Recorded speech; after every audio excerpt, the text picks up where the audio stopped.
Oče, neću da postanem krojač. Hoću da vidim svet. Slušaj, sinko, taj tvoj beli svet nije lepo mesto.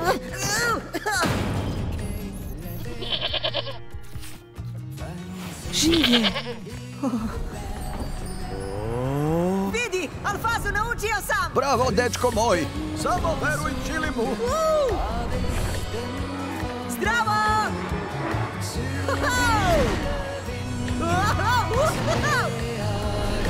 Gde je Čilim? Uhvatite lopove! Ti si ga ukrala, ti si lopuža. Ponovi to i samleću ti njušku za ćevape. Pozajmljujem od onih koji imaju previše. Samo tako i nikako drugačije. Ti nikad nisi bio gladan, a? Alava kozo. Ali ne mogu kući bez Čilima. A moram da pronađem i dijamant. Prosto ko pasulj, imam punu šaku u džepu. Koliki ti treba? Hvatajte tu decu!